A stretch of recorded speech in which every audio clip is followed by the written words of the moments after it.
Good morning, everyone. Thank you so much for watching. The guest we have today is basically a mentor of my mentor, and I'm privileged to have him here. I cannot introduce him with my words. It's better I will just ask him to introduce himself, and I'll be honored that if he introduce himself today. So I'm going to welcome my guest, Mr. Rehan Nalawala. So thank you so much for coming again. Before we continue, kindly can you explain or introduce yourself? That who is Rehan Nalawala? I'm a simple human being. My LinkedIn profile says I'm on a crazy mission to help everyone on the planet earn at least $500 a month and end poverty from planet Earth. That's what I do. And I run a school now where we don't have any books. We have taken out biology, chemistry, sciences, all the traditional education. We're teaching kids artificial intelligence, podcasting, freelancing, how to do a startup. And we're not just teaching, we're literally making sure that they do it. So at the 6th grade, they have to earn $100 a month. At 7th grade, they have to make $300 a month. At 8th grade, they have to make $500 a month. And it's an experimental school. It's physically situated in Karachi, Pakistan. And we have also started online classes, and we already have students in 3 countries. Okay, let's talk about your school. So how your school is different than a traditional school? Traditional school teaches you math, science, STEM. We are teaching all the stuff which you were supposed to learn after you graduate.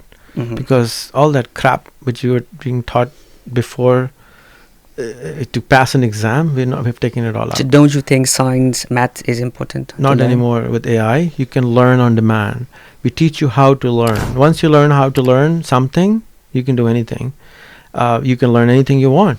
For example, could you just give me an example? If I need to learn about something about math, you want to learn algebra or an equation, right? Yeah. So you go to ChatGPT and then you simply say, make me a story and explain me this equation. Or I want to solve this maths problem. Teach me how to do this.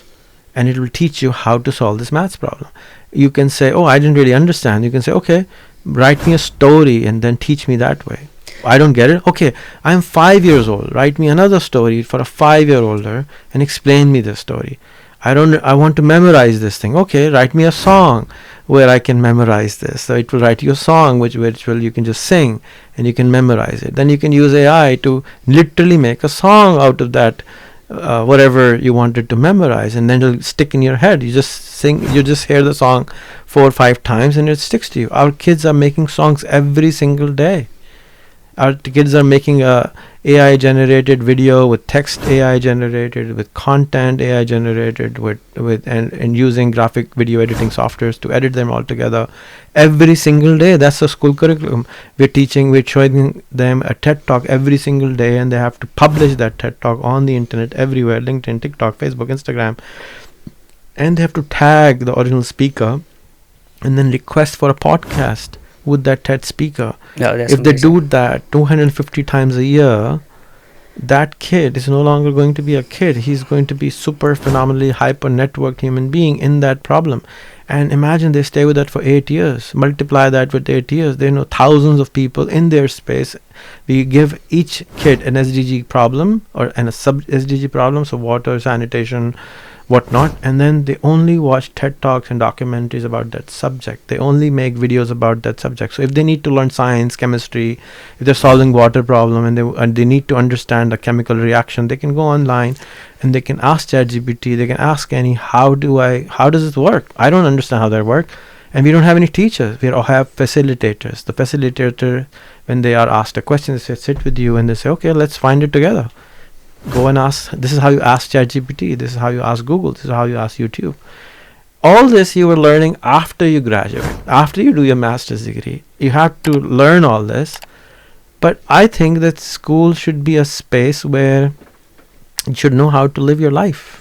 Don't you think these are same kind of things students can do at their home? Yes.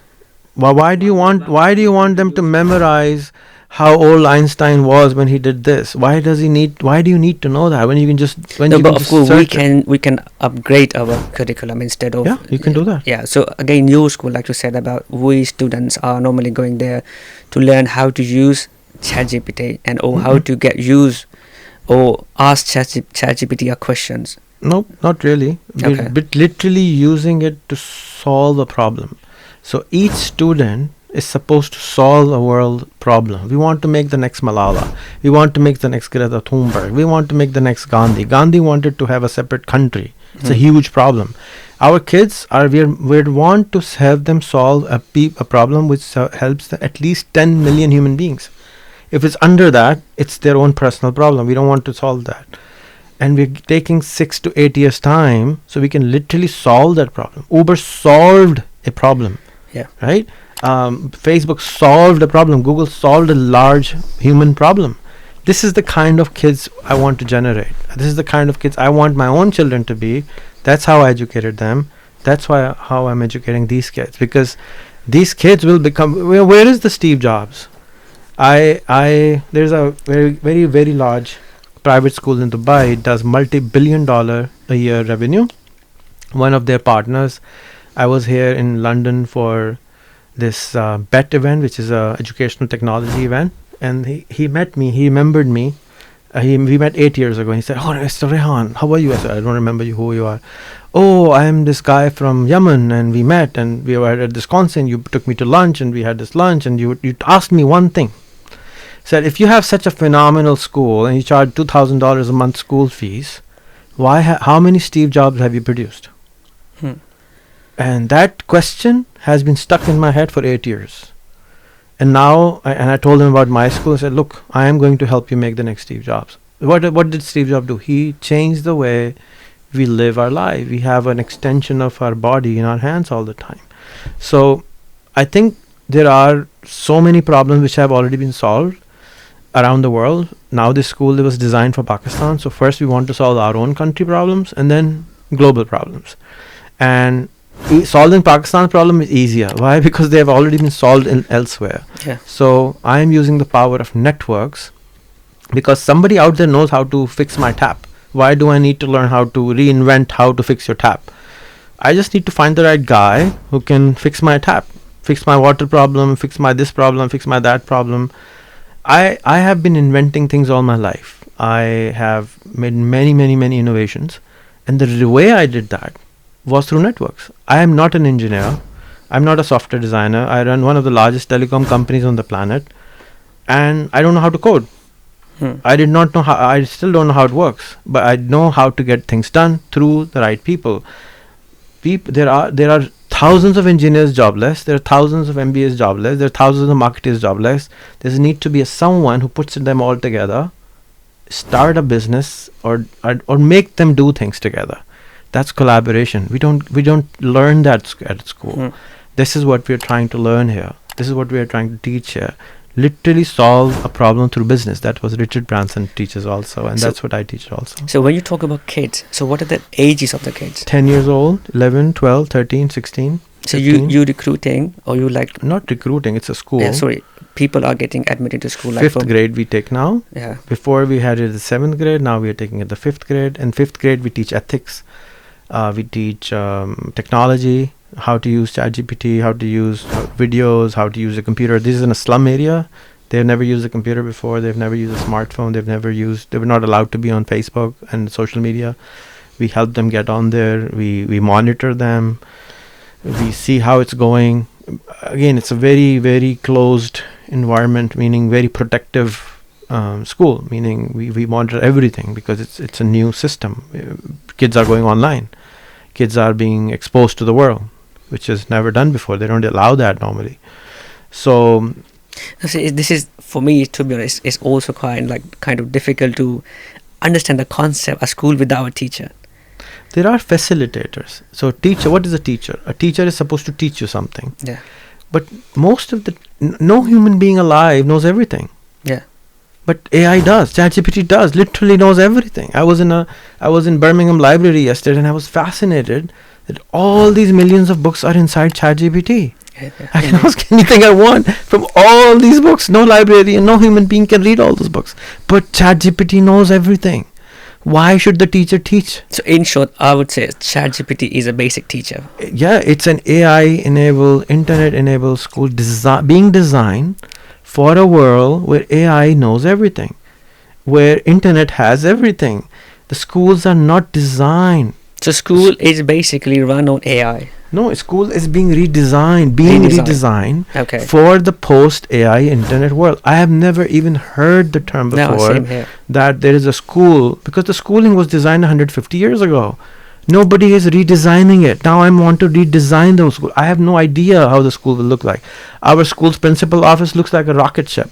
Our classrooms look like the United Nations office, United Nations Assembly Hall, like a spaceship, and other rooms like But like literally designed. In literally, you Okay. literally go in. Where am I? I'm like in United Nations, literally. Okay. We're putting in Google. We're putting in a slide from the third floor to the ground floor. You can just sit in and just go down on the floor. Make it fun. Yeah. We're putting in a Minecraft room.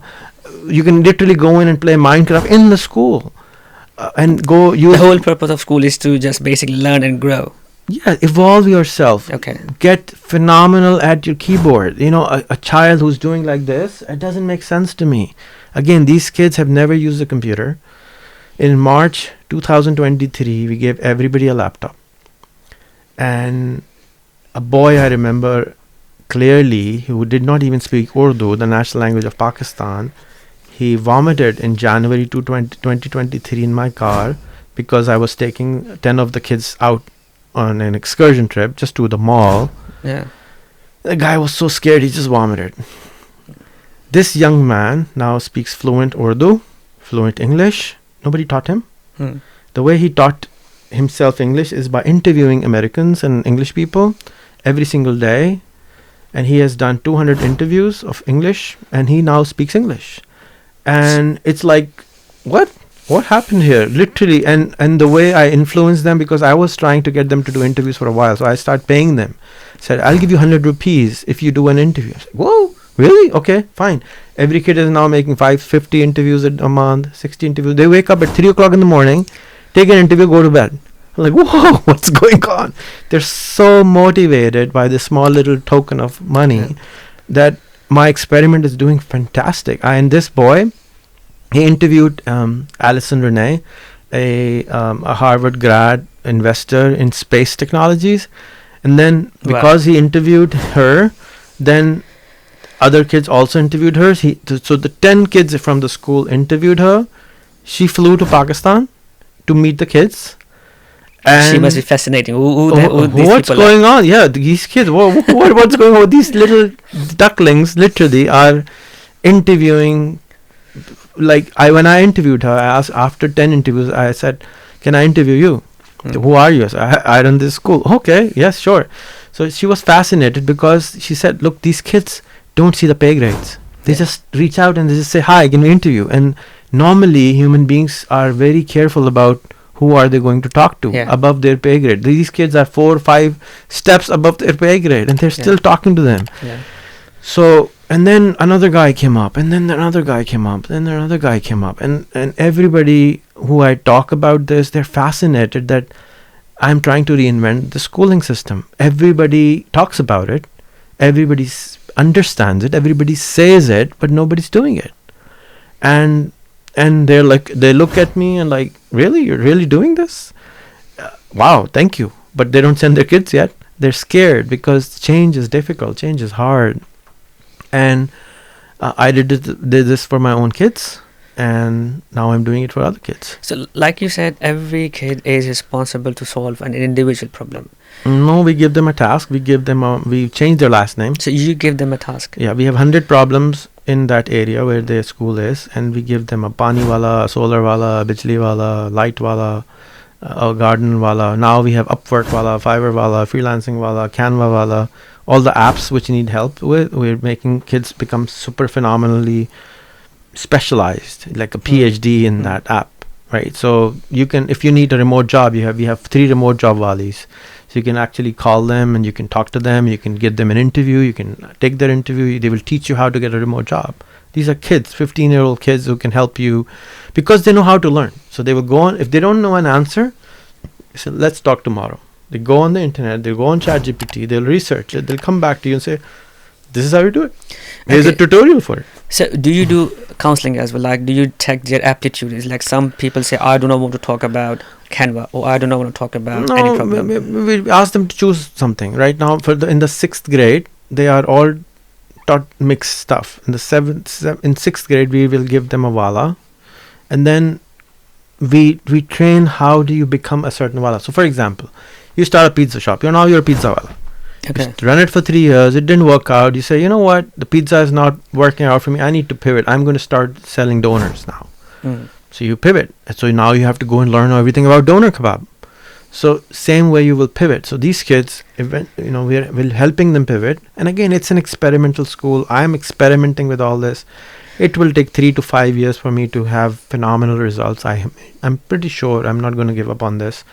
And it's extremely exciting and it's extremely rewarding to see these young little ducklings evolving into these phenomenal characters, mini Rehan Lawalas, mini whoever you want to call them, like really, really amazing networkers. So what they do after they graduate your school? I don't know. We'll probably. Well, my dream is, my hope is that I can help them start a startup when they're in the 8th grade, solving a big enough problem with their wala, and then helping them sell that startup for at least $1 million. So they're set for life. Okay. Before you even get to college, you have $1 million in your bank account. And what if someone is unable to come up with a startup or something? Well, I'm there. I've done this all my life. I have a PhD in failure. I have 150 startups.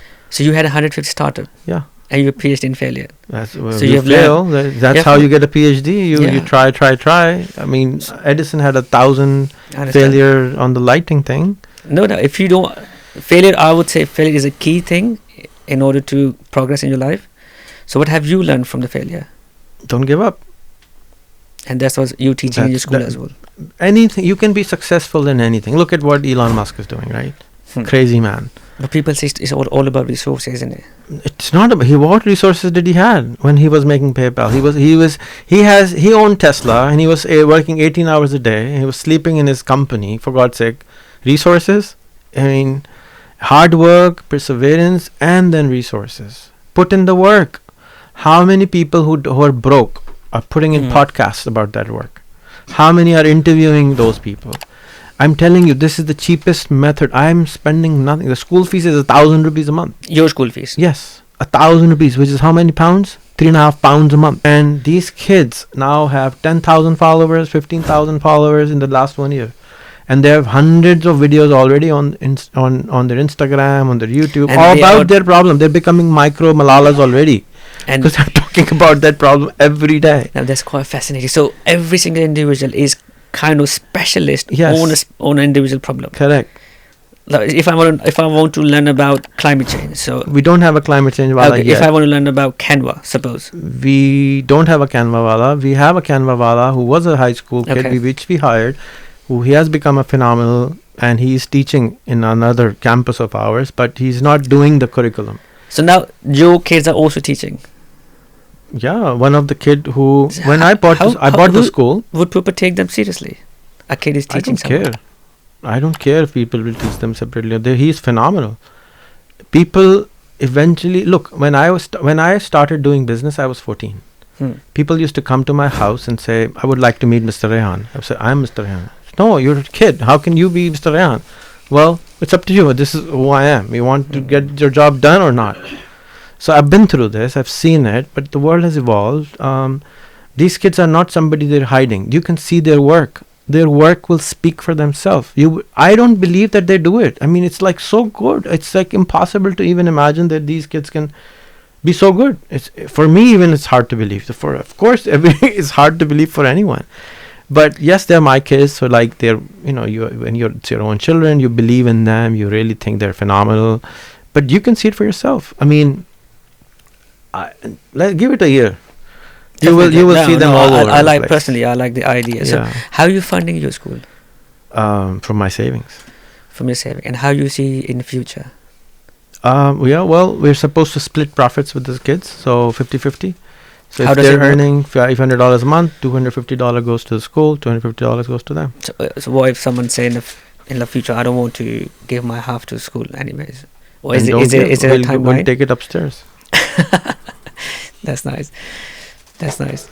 Um, We do a contract, and it's not like we're not going to sue you, but yeah, we do a loose contract with them. so thank you so much for coming over, and everyone, thank you so much. We don't have much time, but we'll continue. We'll request Mr. Rehan to come again, and we're going to continue talking about the school. And you can also learn more about the school. I'll share the links here, and if you want to speak to Mr. Rehan or want to contribute in the school, there's a link behind the underneath the video, so you can contact them and you can reach out to him. Thank you so much again.